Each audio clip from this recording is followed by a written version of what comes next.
আওয়ামী লীগের লকডাউন কর্মসূচি ঘিরে ঢাকা শহর জুড়ে টান টান উত্তেজনা।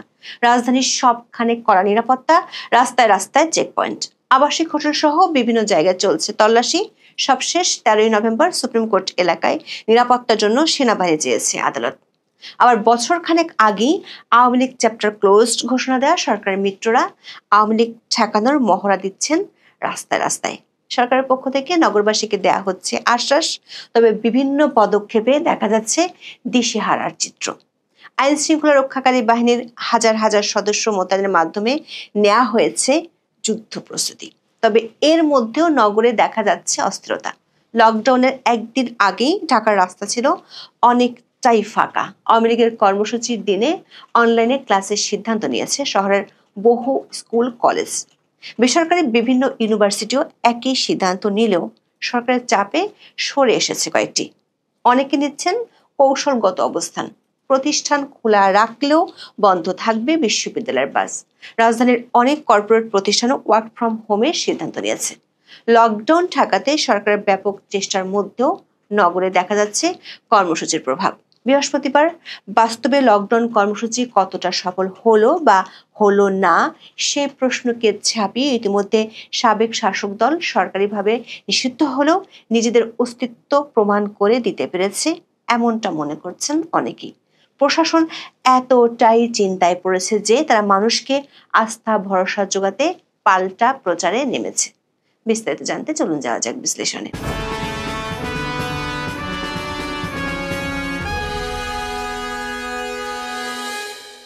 আন্তর্জাতিক অপরাধ ট্রাইব্যুনালে শেখ হাসিনার বিরুদ্ধে মানবতা বিরোধী অপরাধের একটি মামলার রায়ের তারিখ ঘোষণা হতে পারে 13ই নভেম্বর।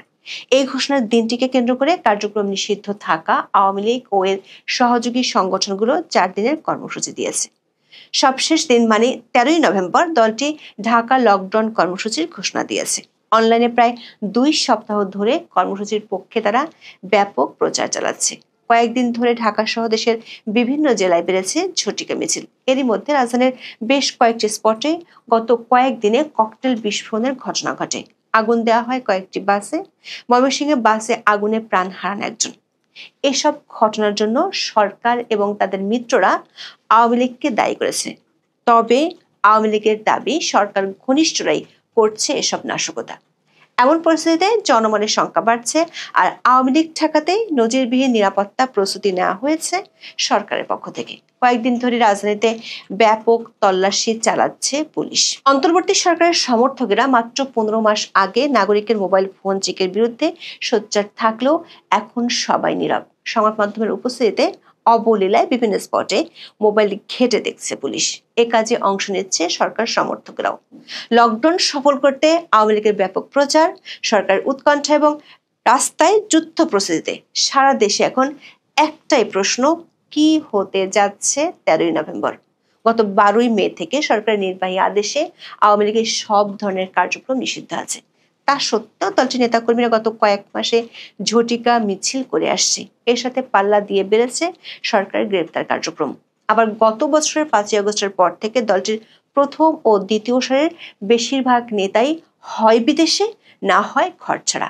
এমন পরিস্থিতিতে ঢাকা লকডাউন বা অচল করে দেওয়ার মতো কর্মসূচির যথার্থতা নিয়ে অনেকের মনে সন্দেহ ছিল, কিন্তু গত 10ই নভেম্বর থেকে ধীরে ধীরে আওয়ামী লীগের কর্মসূচির প্রভাব এরই মধ্যে স্পষ্ট হয়ে উঠেছে রাজধানীতে। এমনকি আওয়ামী লীগ বিরোধী ও সরকার সমর্থক বলে পরিচিত রাজনৈতিক দলের অনেক নেতাই এমনটা মনে করছেন। 12ই নভেম্বর রাস্তাঘাটে যানবাহন উল্লেখযোগ্য সংখ্যায় কমে গেছে। সন্ধ্যার পরপর চিত্র আরো বদলে যায়। এরই মধ্যে ধোলাইপাড় এলাকায় একটি বাসে আগুন দেওয়ার খবর পাওয়া যায়।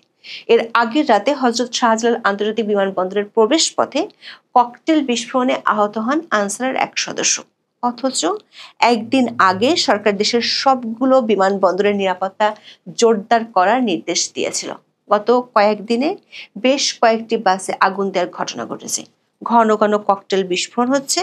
ঢাকার পুলিশ কমিশনার শেখ মোহাম্মদ সাজ্জাদ আলী জানিয়েছেন, গত 11 দিনে 15টি জায়গায় 17টি ককটেল বিস্ফোরণের ঘটনা ঘটেছে। আর গত 2 দিনে 9টি যানবাহনে আগুন দেওয়া হয়েছে। গাজীপুরে গ্রামীণ টেলিকম ট্রাস্টের নিসর্গ রিসোর্ট থেকে সকালে উদ্ধার করা হয় 2টি পেট্রোল বোমা। দর্শক, গ্রামীণ টেলিকম ট্রাস্টের চেয়ারম্যান ও ব্যবস্থাপনা ট্রাস্টি হলেন বাংলাদেশের অন্তর্বর্তী সরকারের প্রধান উপদেষ্টা ডক্টর মোহাম্মদ ইউনূস। আবার ব্রাহ্মণবাড়িয়ার বিজয়নগরে গ্রামীণ ব্যাংকে পেট্রোল ঢেলে আগুন দেওয়া হয়েছে। মৌলভীবাজারে রেল লাইনে 12ই নভেম্বর স্লিপার ফেলে ট্রেন দুর্ঘটনার চেষ্টা হয়েছে। বড় ধরনের দুর্ঘটনা থেকে রক্ষা পায় ঢাকাগামী কালনী এক্সপ্রেস। ঢাকা ও ঢাকার বাইরে বিভিন্ন জায়গায় কয়েকদিন ধরে ঘটছে এ ধরনের ঘটনা। এসব ঘটনার দায় আওয়ামী লীগকে দিচ্ছেন সরকার সমর্থকেরা। অন্যদিকে আওয়ামী লীগের দাবি সরকার অনুসারীরাই পরিকল্পিত নাশকতা করছে। শুরুতে সরকার, বিশেষ করে স্বরাষ্ট্র মন্ত্রণালয়ের বক্তব্যে এই কর্মসূচিকে গুরুত্ব দিতে দেখা যায়নি। তবে গত 10ই নভেম্বর থেকে বাংলাদেশের প্রতিটি জেলা উপজেলায় আওয়ামী লীগ যেভাবে মিটিং মিছিল সংগঠিতভাবে করেছে, তাতে প্রশাসন নড়ে চড়ে বসেছে। নির্বাচন নিয়ে প্রশিক্ষণ দিতে সেনাবাহিনীর অর্ধেক জওয়ানকে ব্যারাকে পাঠিয়ে দেওয়া হয়েছিল দিন 10 আগে। আওয়ামী লীগের কর্মসূচি মোকাবেলায় ব্যারাকে পাঠানো সেনাদেরকে ফের ময়দানে আনা হয়েছে। গত 4-5 দিন ধরে ঢাকা সহ বিভিন্ন জেলায় লাগাতার ধরপাকড় চলছে। সরকারের পক্ষ থেকে নিরাপত্তার আশ্বাস দেওয়া হচ্ছে। বারবার আওয়ামী লীগের নেতাকর্মীদের বিরুদ্ধে আরো জোরদার হয়েছে দমন অভিযান। এসব অভিযানে সাধারণ মানুষও আটক হচ্ছেন বলে অভিযোগ উঠছে। চট্টগ্রামে একজন জুলাই যোদ্ধার ফেসবুক পোস্টের ভিত্তিতে 12ই নভেম্বর বিকেলে সাবেক শিক্ষামন্ত্রী মহিবুল হাসান চৌধুরী নওফেলের বাসায় তল্লাশি চালায় পুলিশ। আটক করা হয় 7 জনকে। সমকালের প্রতিবেদনে বলা হয়, আওয়ামী লীগের লকডাউন সফল করতে নওফেলের বাসায় ছাত্রলীগ, যুবলীগ নেতাকর্মীরা জড়ো হয়ে প্রস্তুতি নিচ্ছেন এমন দাবি করে ফেসবুকে পোস্ট দেন একজন জুলাই যোদ্ধা। পরে পুলিশ তল্লাশি চালায়। বাসায় নওফেলের পরিবারের কাউকেই পাওয়া যায়নি। তবে নওফেলের ছোট ভাইয়ের মালিকানাধীন একটি ক্যাফের 7 কর্মচারীকে আটক করা হয়। ক্যাফেটি গত বছরের 5ই আগস্টের পর বন্ধ হয়ে যায়। এরপর থেকে কর্মচারীরা নওফেলের বাসায় খাবার তৈরি করে ফুডপান্ডার মাধ্যমে বিক্রি করতেন। সরকার এমন কড়াকড়িতে আওয়ামী লীগের কর্মসূচির দিনটির আগেই প্রভাব স্পষ্ট হতে শুরু করেছে। ঢাকার রাস্তাঘাটে 12ই নভেম্বর ছিল অনেকটাই ফাঁকা। সন্ধ্যার পর আরো শুনশান হতে শুরু করে বিভিন্ন এলাকা। আবার এমন কিছু ঘটনা ঘটেছে যেসব স্থানে, যে জায়গাগুলোয় সরকার সমর্থকদের পুরোপুরি দখলে। যেমন ঢাকা বিশ্ববিদ্যালয়ের 5টি স্থাপনার মূল ফটকে গভীর রাতে ঝুলানো হয় তালা। সেগুলোর উপর লেখা ছিল লকডাউন বিএসএল। দর্শক, আওয়ামী লীগের অঙ্গ সংগঠন ছাত্রলীগ নিষিদ্ধ সংগঠন। ঢাকা বিশ্ববিদ্যালয়ের ক্যাম্পাসে ছাত্রলীগের অস্তিত্বই নেই। সেখানে 5টি ফটকে কিভাবে তালা ঝুলিয়ে দিল, সেই প্রশ্ন দেখা দিয়েছে অনেকের মনে। ভয় শুধু রাস্তায় নয়, শিক্ষা প্রতিষ্ঠানগুলোতেও পেয়ে বসেছে। নিরাপত্তাহীনতার শঙ্কায় রাজধানীর বিভিন্ন স্কুল কলেজে 13ই নভেম্বর ক্লাস পরীক্ষা স্থগিত করা হয়েছে। এসব প্রতিষ্ঠান চলবে অনলাইন ক্লাসে। কিছু বেসরকারি বিশ্ববিদ্যালয় একই ধরনের সিদ্ধান্ত নেয়। তবে সরকারের চাপে পিছু হটে অনেকে। বিশ্ববিদ্যালয় মঞ্জুরি কমিশনের হস্তক্ষেপে সিদ্ধান্ত পরিবর্তনের কথা জানায় কর্তৃপক্ষ। তবে বন্ধ রাখা হবে নিজস্ব পরিবহন ব্যবস্থা। শান্তা মারিয়াম ইউনিভার্সিটি 11ই নভেম্বর শিক্ষার্থীদের নোটিশ দিয়ে ক্লাস পরীক্ষা বন্ধের সিদ্ধান্ত জানায়। ইস্ট ওয়েস্ট ইউনিভার্সিটিও নিয়েছিল একই সিদ্ধান্ত, কিন্তু সরকারের চাপে তারা পিছিয়ে এসেছে। অবশ্য বিশ্ববিদ্যালয়ের সংশ্লিষ্টরা বলছেন, নিজস্ব পরিবহন ব্যবস্থা বন্ধ রাখার মাধ্যমে তারা একটি বার্তা দিচ্ছেন। সেটি হলো, নিরাপত্তার দায় দায়িত্ব নিজেদের কাঁধে তারা নেবেন না। রাজধানীর বিভিন্ন কর্পোরেট প্রতিষ্ঠান তাদের কর্মীদের জন্য 13ই নভেম্বর ওয়ার্ক ফ্রম হোমের ঘোষণা দিয়েছে। বেশ কয়েকটি বেসরকারি উন্নয়ন সংস্থার কর্মীরাও কাজ করবেন বাসা থেকে। সব মিলিয়ে নানান শঙ্কা। আর সরকার অতি প্রতিক্রিয়ায় ক্ষমতা হারানোর 15 মাসের মাথায় আওয়ামী লীগের ঘোষিত লকডাউন সবার আলোচনার কেন্দ্রে জায়গা করে নিয়েছে। দিন শেষে সরকারের দুশ্চিন্তা আরো বেড়েছে। 13ই নভেম্বর সাবেক প্রধানমন্ত্রী শেখ হাসিনার মামলার রায়ের দিনক্ষণ ঠিক করাকে কেন্দ্র করে ট্রাইব্যুনাল এলাকায় সেনা মোতায়েন চেয়ে সেনা সদর দপ্তরে চিঠি দিয়েছে সুপ্রিম কোর্ট। বুধবার সেনা সদরে এই চিঠি দেওয়া হয়। সুপ্রিম কোর্টের জনসংযোগ কর্মকর্তা মোহাম্মদ শফিকুল ইসলাম দেশ রূপান্তরকে বলেছেন, ট্রাইব্যুনালে সেনা মোতায়েন চেয়ে সুপ্রিম কোর্টের রেজিস্ট্রার জেনারেল অফিস থেকে সেনা সদর দপ্তরে চিঠি পাঠানো হয়েছে।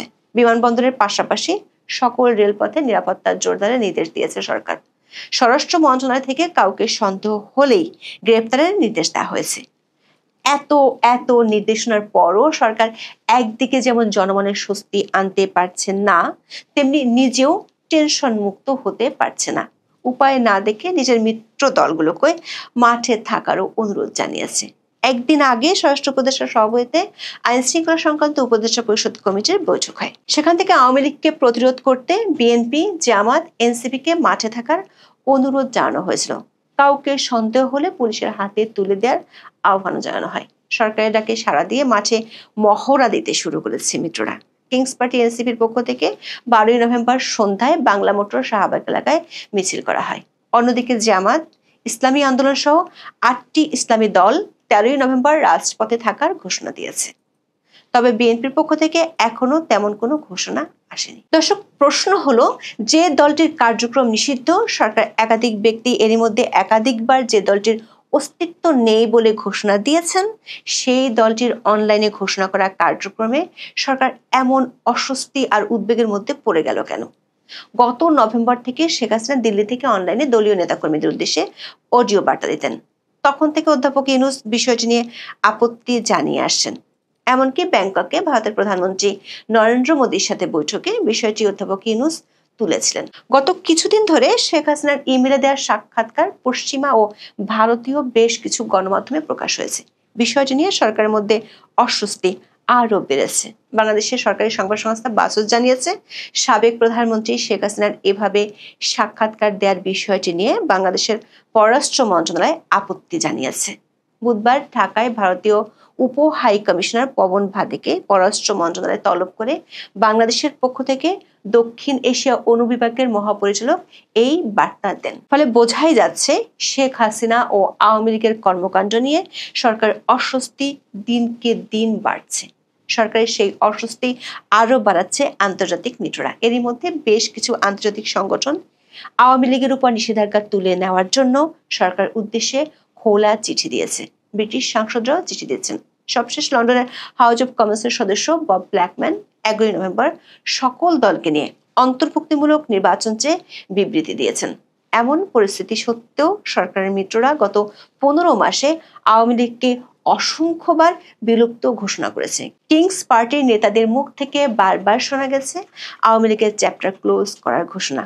কিন্তু গত কয়েকদিনে সরকারের কর্মকাণ্ড দেখে মনে হচ্ছে আওয়ামী লীগের ঘোষণা করা কর্মসূচিকে কেন্দ্র করে আতঙ্ক ঘিরে ধরেছে সরকারকে।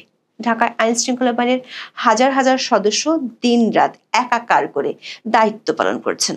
প্রথম আলোর প্রতিবেদনে বলা হয়, লকডাউন কর্মসূচি ঠেকাতে আরো কঠোর হবে সরকার।